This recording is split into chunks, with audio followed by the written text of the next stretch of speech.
Hi, welcome to another Power Blast podcast. Have you seen it?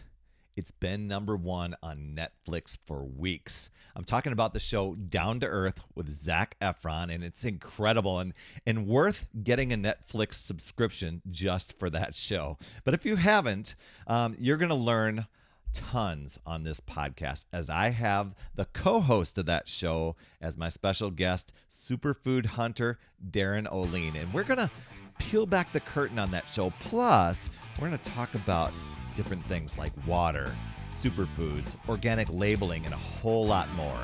Stay tuned. Hey, my friend, Perry Tinsley here, creator of the Power Blast podcast, The Power of Possibility, Passion, and Purpose. And I'm so excited to have Darin Olien share his wisdom with you today. You may know him as the co-creator of Shakeology and Ultimate Reset, or the author of the book Super Life. But if you've been on Netflix at all this summer, you've probably seen the number one show, Down to Earth with Zac Efron. He's going to talk about that new show and how that show came to be. He's going to peel the curtain back on many things, how it came about, how they chose locations, will there be a season 2? And we also got to take time to go through topics such as superfoods and medicinal herbs, grounding, water. Should we trust our tap water? Certified organic labeling, like how important is that? And the nut called Barukas, are they the ultimate super nut? We're going to chat about the loss of his home in those Malibu wildfires a few years back, and actually we're going to talk about his new podcast and his new health app and some other great insights. Let's get to it. Well, hey Darin, welcome to the Power Blast podcast. So glad to have you on here, man. How you been? Good, man. Great to be here. Yeah, it's been there's been a lot of great activity as of late. No doubt. I want to talk about some of that. So the last time that you were on this show was 3 years ago this month, and just a few things have happened since then. There's a show on Netflix that was like a docu-series, number one for many weeks, maybe still is number one. I haven't gone back to check. Down to Earth with Zac Efron. Should be Zac Efron and Darin Olien. But okay. The host of your own podcast. Congratulations. That's totally awesome. The Darin Show. And Thank you. you've also launched an app now. I haven't gone into that app yet. I've browsed a little bit in there, so I want to learn about that. It's a health app called 121 Tribe. And then Barukas, with the is Brew Nut, is that right? Yeah, that's the one of the common names, but our name is Barukas. Yeah. Barukas. So I mean, that's obviously doing quite well for you, and just want to do that. And then also you had that devastating loss to your house where it burned down in Malibu fires a few years back. And man, we're so, our hearts go out to you, the people that were affected by that, and the people that fought to save your place and to save that point. That point, that's definitely had to have been a big tipping point for you. And hoping to talk a little bit about that in a bit, but would love to just hear about this Netflix show. I mean, I know that Zac heard you on the Rich Roll podcast. I believe that's what it was. And somehow some sort of discussions happened. What was the deal? How did you guys connect and then decide to do this series, and how did it all unfold? Yeah, it was like, I think, a second appearance on Rich Roll's podcast, and Rich had a common friend, an Olympian swimmer that was a mutual friend of Zac's, and Zac was touched by something. I never really got exactly, but it was just the overall whatever I was up to and talking about, and Zac was touched by it, and so he reached out to that mutual friend of Rich's. Rich gave him my number, and Rich said, "Is it cool that Zac Efron has your number and he wants to reach out?" And I was like, "Yeah, sure." And then I just kind of forgot about it. So then it was months and months later, and Zac reached out, and very sweet, just texted me And I said, oh, wow, this sounds like a genuine kid. And we had lunch, and we talked about health and superfoods and the environment and everything else. And at the very end, we were kind of walking to our cars. He said, what else are you up to? And I said, well, I have this idea for this TV show. Superfood hunting show has always been talked about for a long time, but there's a lot of other things that I care about in conjunction with that, that's connected to that. So I brought this up, and he kind of was like floored by the idea. And it turns out that a couple hours later, he calls me back, and he said, listen, I have this existing deal with Netflix, but it has this infrastructure of this other show that I just don't want to do. It's not really interesting. It's travel, it's eating, it's other cultures, but that's kind of it.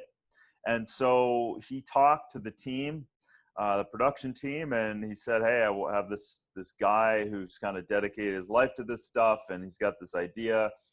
Long story short, we came together with these two ideas of the show that was kind of sitting there idle, and kind of gave it this new, fresh look at food, water, the environment, and investigating what we can do. And so Zac obviously decided to go on that 3.5 month adventure, because he really did it he really sold me from, I never wanted to do or look for a celebrity to do any kind of TV show.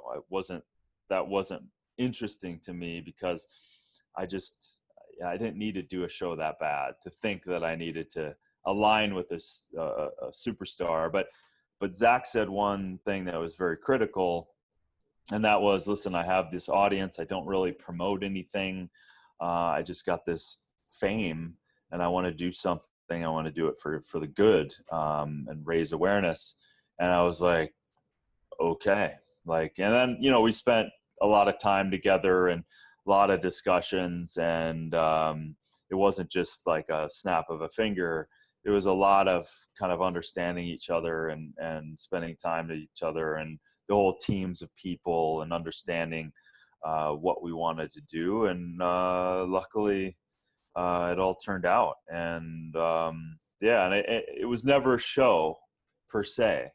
It was a mission first, and it still is. So that idea that, listen, a lot of people don't know what's really going on in the world, and there's a lot of great people, a lot of great countries, a lot of great cultures, a lot of great inventors and researchers and scientists doing some great things around the world. And if we see this as a global community, that we're all actually trying to do something better, and there's a lot of people trying to do things better, that we can join together and make a difference. And but we chose to do it from the, listen, it could have been intense, a lot more intense. It could have been a lot heavier on the information, but it was kind of like I surrendered that side of it in a what turned out to be a good thing, because it was the keeping it light, keeping it enough information to not feel heavy, but yet come on this adventure with us, because we're really taking it from the high spirit of it all and less about doomsday, Yeah. I just think, I just know that the angle that you guys went, it prompted people to want to go and learn more, to dig in, if they wanted to dig in deeper themselves. So maybe that was the effective side to that. It's like, it worked in that way, and I'm really grateful for that. And that's the coming together of a great team. It was a really team approach, and the whole production team really fell in love with what this mission was. It became a lot more than just producing a show. And a lot of these people in production, it's the next job, it's the next job, it's the next job, and it kind of gets blurry. But these people, what we did, who we saw, where we went, it got involved in their lives. And I knew we had something when the editors were piecing together just thousands of hours of footage.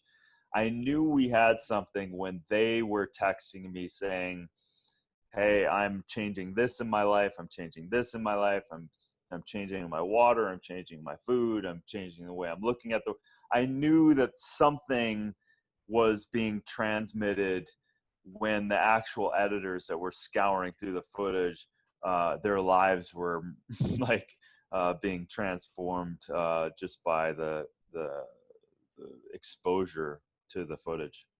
How'd that make you feel? Oh, amazing. I mean, that's what it's all about. And this whole idea, it's kind of lightning in a bottle. You don't know. I mean, I didn't know. From the day it went out, I was nervous because I wanted to get into the information more. I didn't know if that was going to be enough. And I didn't know if it was just going to be this, fry in the pan of just like, oh, some celebrity doing stuff. I didn't know if, because this was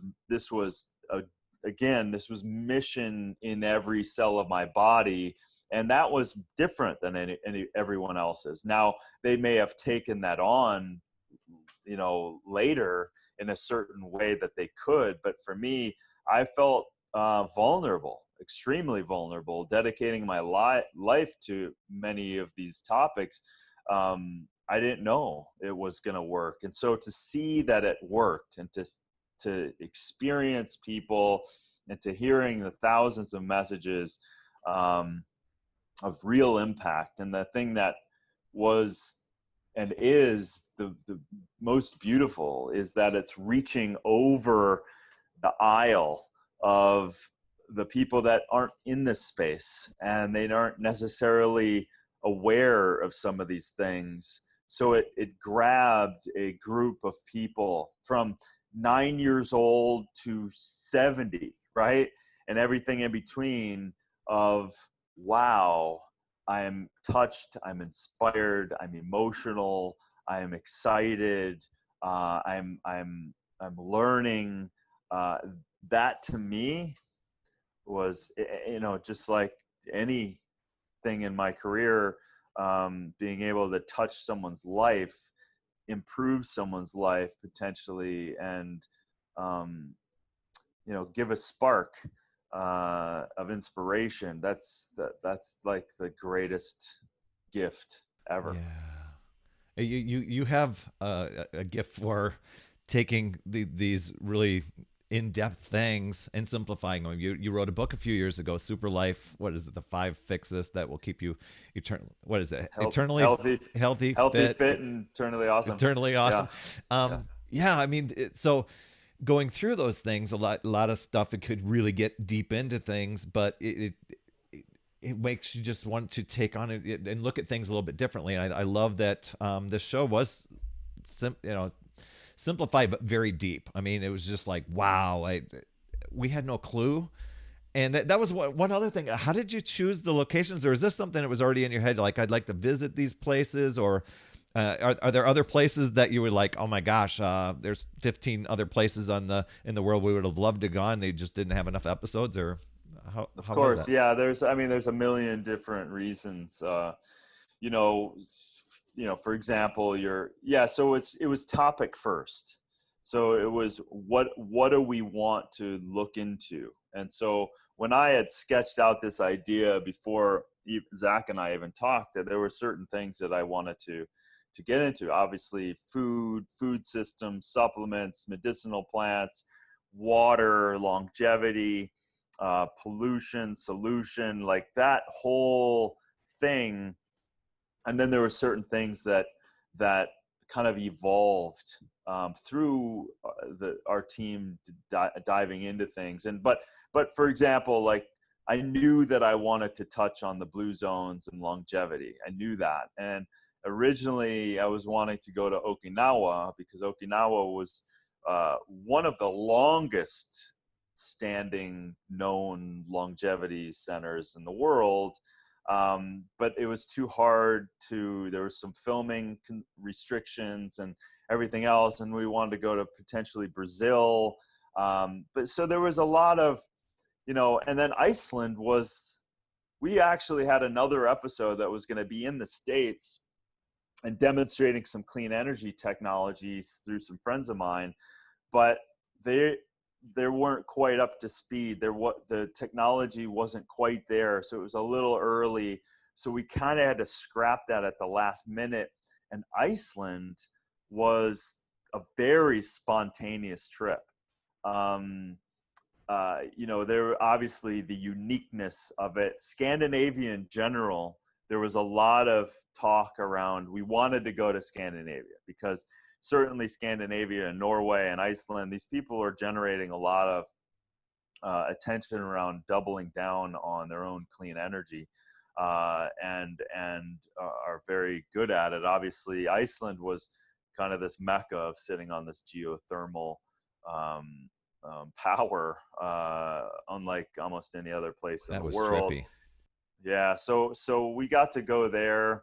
I ended up on a couple extra days when we weren't filming. I did some herbal foraging, even at the Blue Lagoon. I talked to some researchers, and they were investigating some unique algae that was medicinal algae coming out of the thermal pools. So on the side, I was kind of like that, that's how my brain works. So I'm like, oh my God, that's what's fun for me. So when I vacation, or I'm on this thing, I'm always looking for what is that and what is that and what can I look into. So every aspect was near and dear to me, to us. And also when you really dig into anything, you end up learning so much more. Every medicinal plant, even though you could sit here and Google search it all and read all the papers, but when you actually show up with anything, any green tech, any clean energy thing, any idea of clean water or a special water, or a food system or regenerative ag or whatever that is, when you actually get to go and show up and meet the people, and that is infinitely greater than greater in teaching yourself, I believe, and experiencing what those people, what those places are all about. And then to film it and to be able to kind of show, I mean, listen, I didn't have the show as, making food in Sardinia. Like that wasn't part, but that came as a great evolution in like, hey, let's make this culturally based.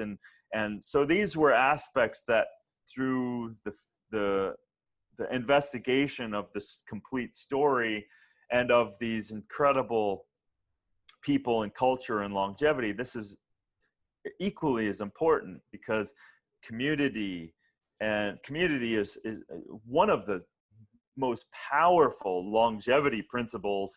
That is not a pill, it's not a food, it's not like the community is infinitely powerful. And Stanford, I believe, has got a 75-year-old study that continues to demonstrate the power of community and connection that people have on the effect of their lives and stuff. So anyway, yeah, it quite powerful when you get to show up to these places. Yeah, that came through loud and clear. I mean, they're just cool vibes all through that series, and emotional ones too. And it's like, oh, we had to go back and watch that again.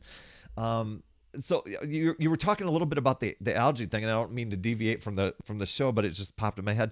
So are there like any superfoods out there, or medicinal herbs, or the discoveries that you're very intrigued to learn more about, you just haven't visited or learned, gotten to learn about those things yet, but you've heard about them? Or oh yeah, that's constant in my life. Oh, okay. I've got lists of things that if I had time I would develop more. If I had enough resources I would cultivate more. Yeah, it's just time. It's time, like I revealed one on the show, which was with my friend Tarek in the Amazon. That's that super fruit palm fruit called Batawa, and Batawa is incredible palm fruit, and it makes a ridiculously delicious and nutrient rich milk, plant-based milk. So that one I chose, like, from my business side of, I was like, Tarek, let's get this all dialed in, so when the show comes out, let's present Batawa to the world. But I didn't have enough time. We didn't have enough time. So I just said, screw it. We're gonna bring out what you've been doing, because he's a warrior, like ecologist, and he's been in and around the Amazon for three and a half decades, and he's created safe ways for people to create this economy of getting Batawa and Baruti fruit and Camu Camu and all of these things. And so that those types of things are always, like, I'm discussing ways to bring Batawa out to the market even now. So was that the real big, huge, like, you almost need to look like two? Oh, or was, no, that's the Costa Rica episode. That was okay. that was Jackfruit. Okay, Jackfruit's going off the top of my head here.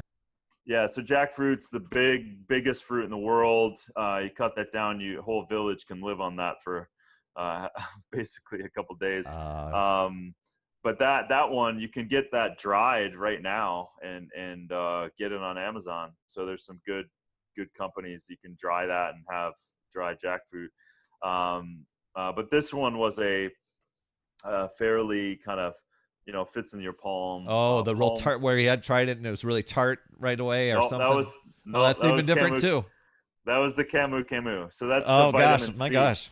So this one was the one when he was shimmying up the tree, and then at the end we were drinking this milk, and then they added a little coffee back into it, and it made it really, really good as well. So that was the Batawa in the last episode in the Amazon. Gotcha. Hey, I'm getting educated all over again. Feel like I've got a new series. Man. So that's cool that you're still doing that. So, I mean, I'm guessing, but and maybe you can't disclose, I don't know, but are you guys planning? I said episode 1 or series. Are you planning another series of things? Is that something that you guys are talking about? I mean, Netflix is super happy. So there's negotiation going on right now. So there's a lot of factors, but it's probably looking pretty good. I don't have the confirmed information yet, but there's talks about a season 2 for sure. Well, that's cool. Yeah, that'll sort of number 1, no doubt, as well. But I thought that there was just such cool things that you put in there, and I think maybe it's just things that you do, and then you're kind of teaching Zac along the way with the grounding when you visit another country. Is that always something that you've always done? Oh yeah, I mean, I ditched my shoes probably a decade ago. So I it's funny when people know me, I take sandals and I put them underneath my seat in my car.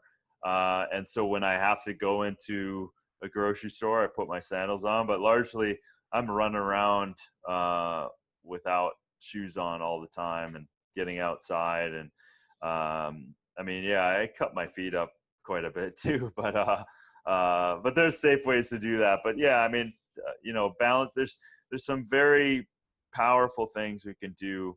Get in touch with the sun, the grounding vibe of the earth that helps the negative ions flow throughout the body and de-stresses us, and it really, that combination of not only the sun but the grounding can really set your circadian rhythms quite powerfully. But yeah, I mean, these things are, it's almost weird because our modern day world has detached us from this intimate connection of really the genesis of how we've lived for as long as we've been around, for hundreds of thousands of years. So it's really not anything that is not the most basic way of living. And so to go outside and to see the early morning light, to put your feet on the ground, that literally sets the most basic and most powerful clock of your body.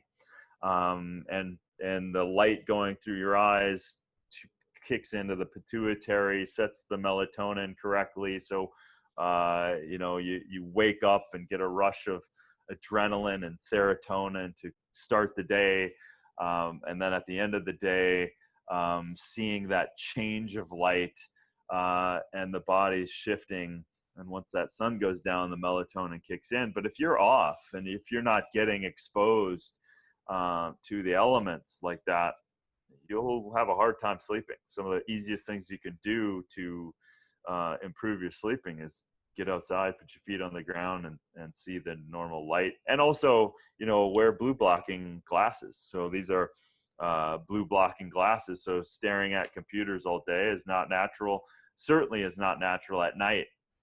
So if people are doing that before they go to bed, it's basically saying, hey, body, there's a lot of light coming in your eyes. It's not even dark yet. So now you've just messed up your own circadian rhythm. So at least the blue light, which is most influenced with the melatonin conversion, you've shut that blue light from invading your pineal, and your ability to change that hormonal system so that you can actually be in basic harmony. Great tips for people that struggle with sleep and energy. Yeah. Just as go as a result of the show, I won't say that I've gone out to see the sunrises or sunsets or anything like that, but we live in Boise, Idaho, a lot of rivers and mountains around here. And our mission has been to just kind of go around and explore places that we typically a lot of people just take for granted. It's always there, so like I'll get there one day. So we intentionally do it. I was walking in the Snake River the other day, a couple weeks ago. We're down in some other little mountainous stream in Stanley, Idaho, in the Salmon River, and it was just like I got to do what Darin does. I've got to take my shoes off and just go for a walk. And so yeah, it was pretty cool. So it feels amazing. Yeah. Like for me, shoes feel horrible to me. Like I don't like the feeling. Like I literally hate my shoes. As soon as I can get my shoes off, I get my shoes off. It just feels so good. And when you can put your feet on the ground, and when the feet have gotten a little stronger and open up, and you're naturally hitting all of these reflexology points of your feet too. It's just, when you've covered your feet for so long and squeezed them and smashed them into shoes, man, it changed your life, just opening up that whole channel of energy flowing up, and just the support of the feet. Let the feet get stronger and more nimble again. And yeah, man, I ditch the shoes, man. And if I do wear shoes, I make sure they're very minimal. Zero shoes I love. So XERO, zero shoes I put in, and I can fully spread my feet. So it feels like I don't have shoes on, and they're very thin on the bottom, so I can still feel. So if I have to wear shoes, I wear shoes like that. That's where those are. See, I'm a shoe guy, so but I can totally need to take your advice here and check that out. It's like, I was never a kid to walk barefoot in the grass and all that stuff, and obviously I need to. So, well, what I got to learn. So thanks. Hey, speaking of energy, I know we've talked about the last time you were on the show, we talked a lot about water and the life force of energy. I did have a couple of people that just asked me, they are like, can you ask Darin a little bit about water and something with reverse osmosis and stuff? And I'm totally blanking out on what we talked about last, but I think you were at least at the time going to work on a project with distilling, coming up with a distilling machine of some sort, or something with your own water and what we should look out for. And then I had my wife, she asked, is like, what about when you travel? When Darin travels all over the place, what does he do about his water and things Yeah. like that? So there's the It's questions. it's a common question for sure. So, and something that I need to clarify on the show a little bit too. And I actually just did, will be coming out soon. I have a newsletter and a video that I did specifically on water. So I got into it a little deeper. So if people go to darinolien.com and just sign up, you'll get a newsletter and you'll get a blast of that. But it comes down to this. So, in our modern day world, we obviously the convenience of flipping on the turning on the tap, we get water on demand. Incredible feat by our modern day world, and with that you have had to add chlorine and the amount of chlorine in order for it to kill the microbes and bacteria and virus that gets caught and is a part of water, especially when water is stagnant. So that's where the chlorine and the ridiculously stupid idea of adding fluoride to the water that does zero to teeth health and more importantly is essentially a neurotoxin. So, and now you have these other things. You've got pharmaceutical drugs that have now been in our aquifers and our waterways. So now you've got over-the-counter drugs that are such small molecules that they're actually in our waterways. So you've got all these PCBs, microplastics, all of this stuff. So unless you have access to a spring that has been tested and doesn't have any of these contaminants, great. That's your perfect water. If you have an aquifer or underneath or a well and somehow you've tested it and it doesn't have heavy metals or nitrates or phosphorus or any of these things that can happen, then great, drink that water. That's closer to water and how water should be drank or drunk. So, but 99% of us have tap water and we have water, and so we have these toxins that come with that water. Now it's not killing us immediately because it's killing off that bacteria and all of that stuff that the chlorine's for and all that stuff. But slowly, there's these volatile compounds that you're taking in on a consistent basis. So you do have to clean your water. And that's the difference on the show. In the show, we talked about total dissolved solids.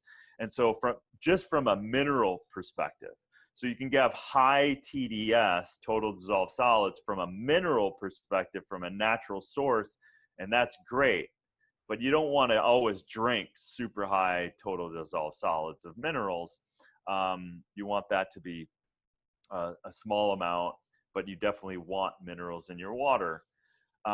However, total dissolved solids measures everything in your water.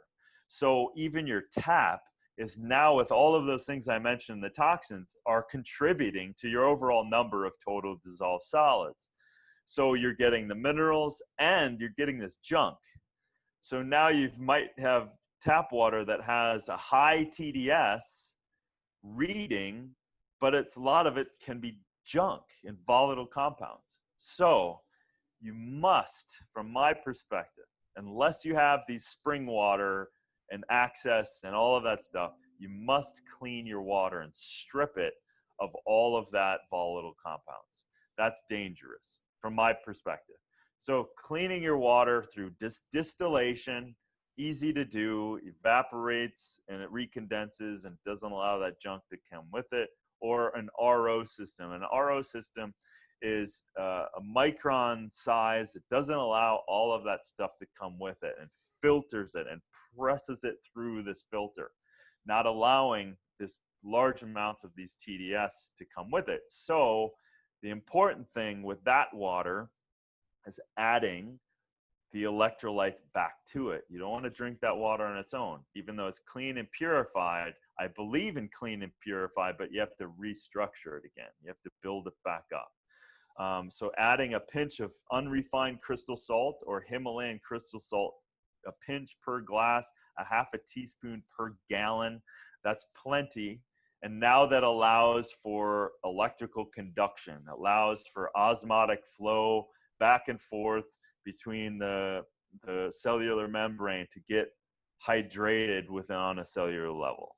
So in short, yes, the majority of us need to distill or reverse osmosis water and then build it back up. Now, you certainly can do a lot of other things with water, because water is influenced by chemistry, biology, intention, all of that stuff, and that's all scientifically proven. I've been to some of the top science water conferences on the planet, and an easy thing to do is, like, I love, like, a glass bottle, right? So a glass bottle, blue cobalt is really good. So light passing through the blue creates a frequency of water that resonates to that, which is similar to healthy cells.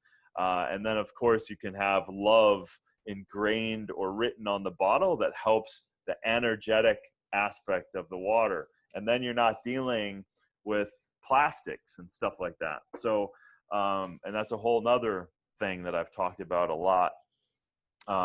So you can create and build back your water again, and it's pretty easy. Now, when I travel, you do the best you can.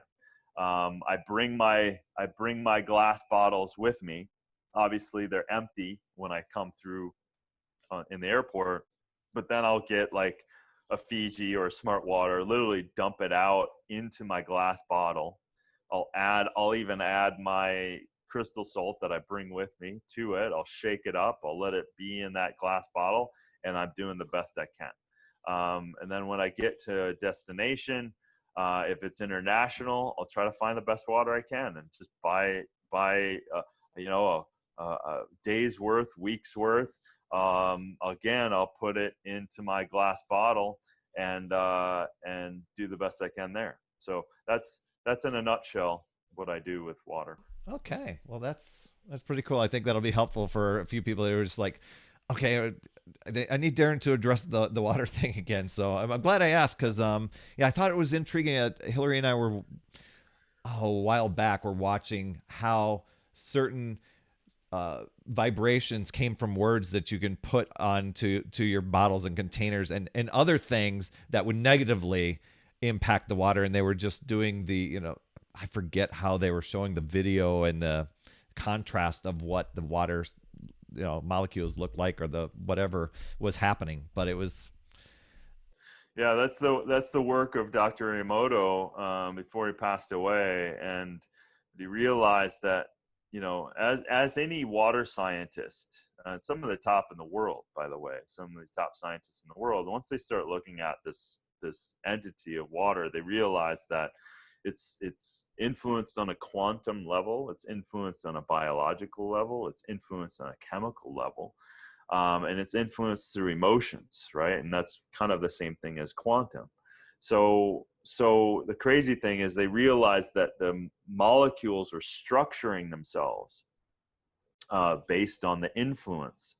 So it's almost like water doesn't have a point of view.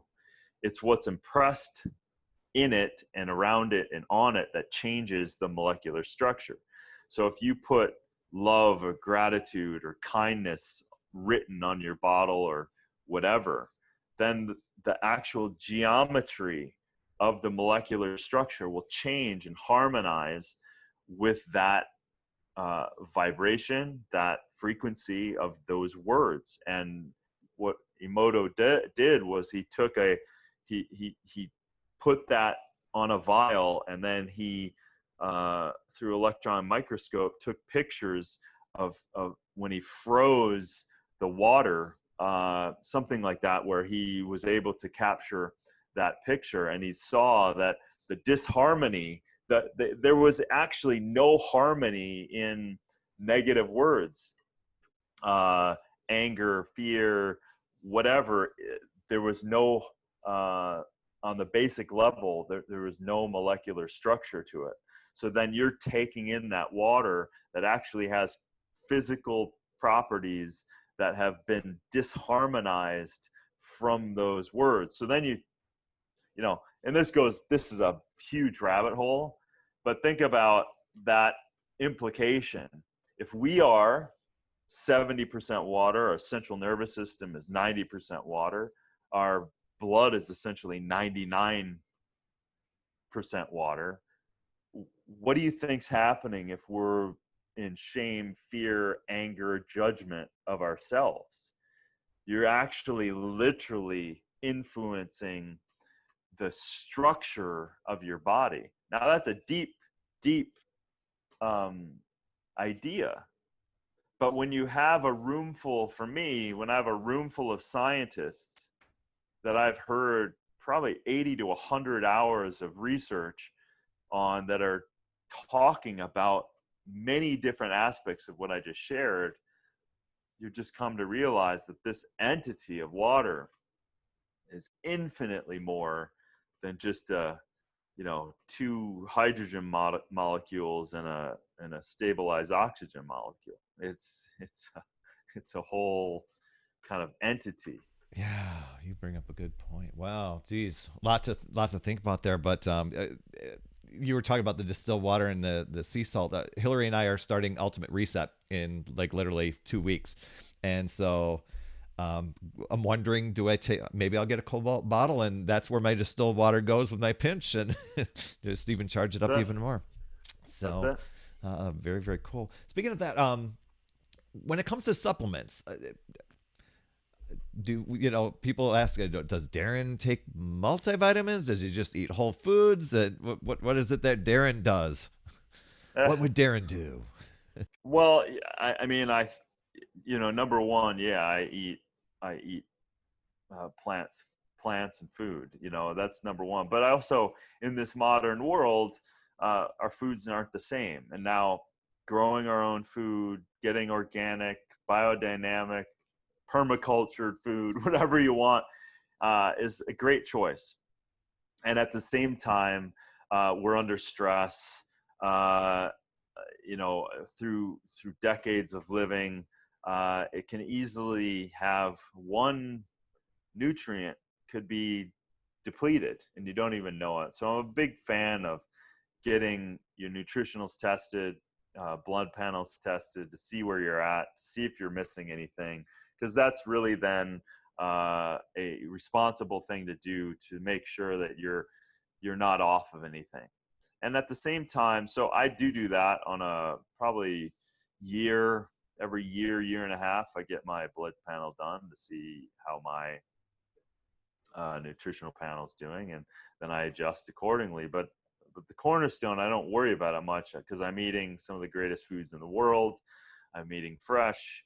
I'm eating my superfoods. I'm certainly drinking my Shakeology every day. Eating nuts, fruits, multiple greens, colors of my food, diversification of nutrients. That's the cornerstone. And then just on the side, if you need to supplement, then yeah, I mean, listen, you could look at supplement. I look at supplementing as like, listen, if I am in, flu season, for example, if I am, then it's a good idea to increase, instead of looking at supplements per se, I look at it from a food perspective. I go, hey, it's a good idea to add more camu, for example, to increase my vitamin C. If I need, it's always a good idea to make sure that we're getting essential fatty acids. So for me, I go to chia and flax. So then that's a food form. So now I'm making sure that's a consistent basis, right? So that's the way I look at it. And then if there's any fun new research out there that is talking about, increasing your nitric oxide ability to help oxygen uptake and concentration of what am I looking for? The strength of the heart muscle and everything else. If there's no more research around that I get excited about, then I'm more than happy to kind of look at the research and try things out.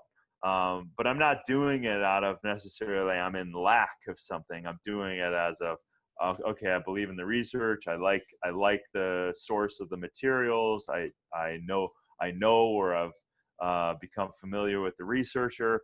That kind of thing is always fun fun to do. But I really kind of look at it, you know, as the superfood guy. I look at like, how can I increase my nutrient density from plants, herbs, botanicals, superfruits, super herbs, medicinal plants, medicinal mushrooms, that and having that adjunct to normal eating is definitely something I do.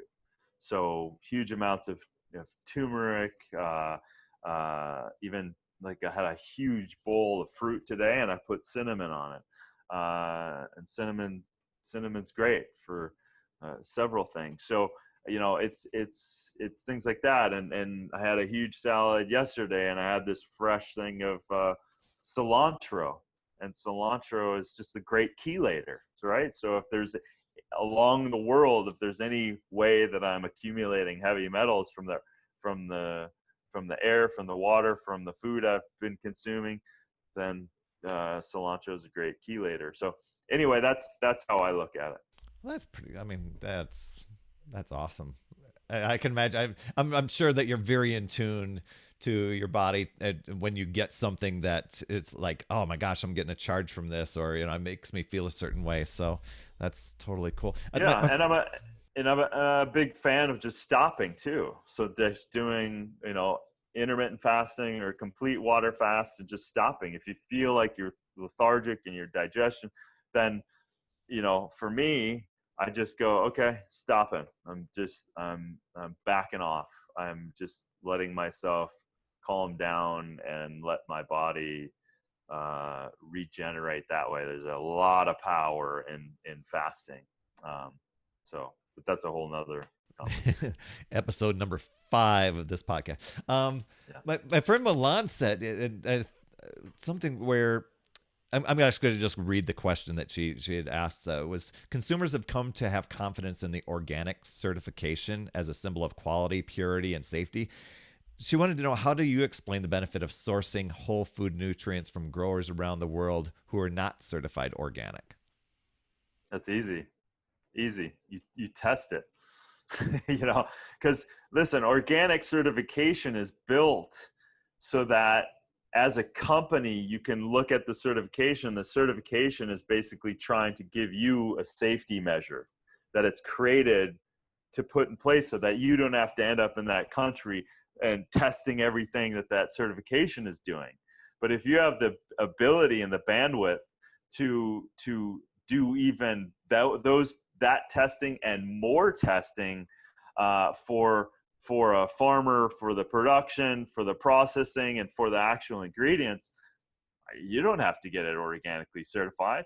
If it passes all of the tests that you have deemed important, and those can be infinitely greater than the basic organic certification, then you don't have to have organic certification.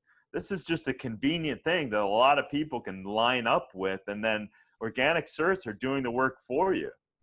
For me, I like to do the work myself, and or have entities and companies like certainly like Beachbody that freaking send people around the world doing 1,500 tests per batch. That's infinitely greater than almost anyone's doing. So listen, you know, the burden, I love organic certification. Certainly with companies that I don't know, and I don't know where it's coming from, and I know 1,000 ways that can go sideways on a production, on a food, on a quality. I love that there's an organic certification. I also love that it says biodynamic, because that's infinitely greater than organic cert. I also say that's a permaculture farmer's market. Like, cool, I'm going to choose that, you know. So I would blow off organic for all those choices. Plus, I would also not care about organic when I maybe know the owner of the company. I've seen the facility. I know the work they've done. I've been alongside other people internationally who are working for other companies. Like, you know, a lot of these things can be wild, you know. For Barukas, for example, for God's sakes, we can't certify something that's a third of the United States in size. It's impossible. It's impossible to certify it. But you're talking about a wild food that is not grown. So now you've already eliminated pesticides, herbicides, larvicides. You've eliminated that already because it's a wild food. You've also eliminated irrigation methods because it's just naturally, when it rains, it rains. Like, so you've eliminated that whole thing. You can't pick it early. It has to fall because it doesn't even so from that perspective, you get my understanding to even the question. Barukas is a perfect example. We're not going to certify the organic. We're going to tell you this is a wild food. And now you can even make the argument, listen, you really want wild foods. It's very difficult to get wild foods unless you've got your own land and you're foraging yourself. But the other side is, if you can scale up a wild food company, now that's straight up from what the planet is making and the infinite nutrients and delivering to you in a safe way. And so we have standards that we've already set up in Brazil that blew away every other nut producer in Brazil. So that's a perfect example. Like, we're definitely not going to certify Barukas as organic because it's infinitely greater. It's already in line with nature in the greatest way possible. Wow. What would be the title of the certification you would put on there if you were going to certify Wild them? certified. Wild certified. I love it. Oh. Well, and then you could put fair trade, eco-friendly, because our goal is planting 20 million trees. We're working with tree planting organizations. You could go down the list. Fair trade, wild food, bee friendly, environmentally positive for planting trees, indigenous support, economic freedom. Like, that's what, and if you think about the organic cert, you're talking about this much. I just gave you this much. Yeah. Organic cert's not looking at any of that other stuff at all. It's just a way of processing and growing that's like this much. But this is the way we're looking at it. And this is the way I wish all companies would look at it. And it doesn't have to be a food company. They all need to be aware of their supply chains, their people that are working for them, the gift that they're giving or taking away from the environment. Single-use plastic. Each company should be responsible for the lifetime of that plastic and pay for something. Either pay your responsibility to pick that up and pay for it, or change the system. And we're not putting that on those companies. We need to. There's a great company I've started to do some work with called Footprint, and they're creating alternatives to single-use plastic and working with some of the biggest companies on the planet. So we need to turn off that faucet. And so that's the responsibility of the companies, right? So I think that's the conversation. And then when people start to understand, like, you're voting with your dollars on anything you buy, any supplement you buy, any food you buy. So you need to support those companies that are actually going to bat for you in a massive way, who are actually testing infinitely the safety of their products and not just throwing them on the shelf and getting through all of the regulatory bullshit that they have, because there's a lot of crap that people are selling and they're not held accountable. And that's scary. And that's the normal person is buying all this food that is not safe. Wow. Whew. Yeah, that's amazing. No, it's good stuff. And well, I love the Barukas too. The just how they taste, how they make you feel. I forget all the health benefits that you had there, but it was we were getting them for quite a while there, just like addicting. Almost seemed like the bag was gone before we knew it. Yeah. So really, really awesome. Yeah, well, that's a perfect example where you're just like, not only is it good from all of those aspects that I just told you, while you're eating them, you're getting more micronutrients than any nut. You're getting less fat calories than any nut. You're getting a complete protein. You're getting greater fiber by far than any nut ever. And so, the contribution that you get, plus it tastes amazing. And then it's connected to all this social responsible stuff that we're doing, ecological, environmental. So number one, they're great to taste. And number two, they're good for you, better for you than any nut.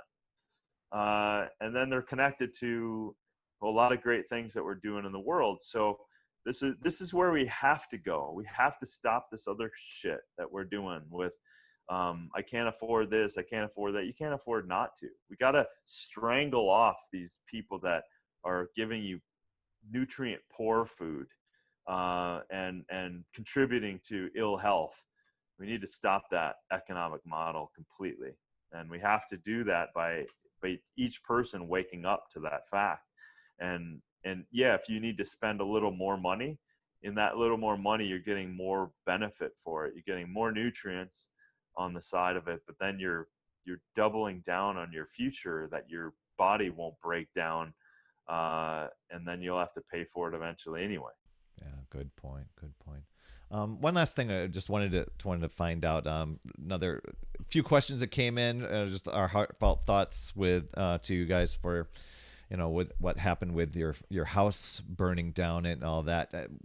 What was your biggest takeaway after losing that? I mean, from hearing that, we saw it on the show, to getting that news, to coming home, discovering that, and how you've been able to progress since that time. What lessons and what big takeaways do you have? Yeah, amazing. Changing my life for sure, and for the good. Yeah, the grief was gnarly and challenging, and all of that stuff, and important to allow the emotions to be there, and all of that was happening in real time for the show, and that was just the start of the grief. But the one of the biggest takeaways when that was happening in the acute side was the relationships in my life, the people that loved me, the people that reached out, the people that were there for me when I didn't have a house to come home to and I didn't know where I was going. And literally my friends just came out of the not even out of the woodwork, just came and showered me with connection and love and possibilities and places to stay. And so that was obvious, the love, and I think the acknowledging that in our lives is really important to do on a daily basis. And then I think, for sure it was the deeper resolve, and even while I was in it on the show, I really said, like, I'm not leaving. I'm finishing this fucking show, because this show is connected to exactly what I'm going through. And that was pretty quick, because we actually filmed first physically Puerto Rico episode. So that was the first episode. We didn't, we changed the order, but I said in that episode, I don't think it was in the episode, but I said, wow, this infrastructure is going to get wiped out again. This is not sustainable. And then I was like, we're all vulnerable. Like you guys are still vulnerable. You got your power back, but no one has no one has sustainable homes. No one has sustainable power. You're going to get a hurricane again. It's definitely going to happen. And then you're going to get wiped out again. And I'm sitting there going, shit, man, we're all vulnerable. The earth is doing some shit right now. Things are burning, not only in California, but all over the place. You have hurricanes, you have all this stuff. So for me, I very quickly, kind of freakishly quickly, was starting to get excited about how much I cared that I didn't even know yet. And so when I was, cleaning up my own burnt out house, when I was trying to build this place so I could have a place to live before I would build again, I was just deeply impacted of how much more deeply that mission had kind of went in my heart. So I am forever grateful for that. I am grateful for all of the gifts that I got from the burning of the house, and I wouldn't take it back. there's no way I would take it back. I've had infinite gifts, as not gifts from the outside, gifts internally, that I'm like, I don't care if the show's successful, it's not successful, if it's this, if it's that, I'm clear what I'm doing here. I am 100% clear. Health of people, health of the planet, anything else, I really don't give a shit about. And I am charging.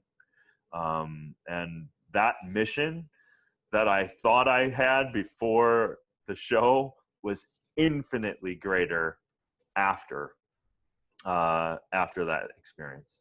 Isn't that something, the way those things happen? It just seems like the end when it's a rebirth, or 100%. charging even more up more. So, well, thanks so much, Darin.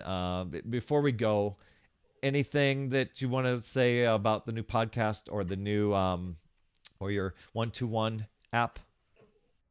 Yeah, so we launched this cool 1-2-1 tribe app. I have my Super Life program in, and it's really fun because it's information, short bits of information as you're taking action, recipes, delicious food, and then tracking habit forming devices in there. So it virtually I take you through this journey, which is really awesome. And I'm just, so I'm grateful for that. Barukas is obviously near and dear to my heart. So people can go to barukas.com, and then sign up for my newsletter. I'm getting ready to drop some bombs in my newsletter at darinolien.com. So there's a lot of stuff, and I'm actually creating a Super Life Warrior program that is information and inspiration based around health and the environment. So just beginning, man. I'm stoked and fired up. That's so cool. I'll put all those links in the show notes and everything there. Darin, thanks so much for coming on here, sharing your wisdom, your insights, the stories. Man, you just have a way of charging people up, so it's totally awesome. Thanks, man. I appreciate it, Perry. It's been fun. Wow. I told you that was going to be power-packed. I bet you took down a bunch of notes. You got some ideas down that you're wanting to do some research. I so appreciate Darin for taking the time to share his insights and expertise. And for more on Darin and the projects that he's working on, you'll want to visit darinolien.com to learn about his app and his podcast. And for sure, sign up for his newsletter. And also, if you get over to Amazon, check out his book called Super Life, The 5 Forces That Will Make You Healthy, Fit, and Eternally Awesome. That is really, really cool. I'll share these links in the show notes, and make sure you hop on Netflix and watch the episode, all those episodes of season 1 of the Down to Earth with Zac Efron. It's epic. It's really, really cool. I hope this podcast helped you. And hey, if you know of somebody that could benefit or be interested in it, please pass it on, share it. And here's one other thing that may help if you're looking to be more consistent on powering up your day. Grab my free Success Habits Master List. It's packed with routines, rituals, tips, and strategies to move you from feeling chaotic and overwhelmed to feeling grateful, healthy, happy, focused, fulfilled. It's absolutely free. You can download that at morningsuccesshabits.com. That's all I have for this week. Thanks so much for tuning in. I appreciate you so much. And please share and subscribe and leave an honest rating and review in your podcast app. It helps other people discover this show. You absolutely rock, my friend. Thanks so much, Darin. And as always, remember, it's never too late to kick some ass. All right. See you next week.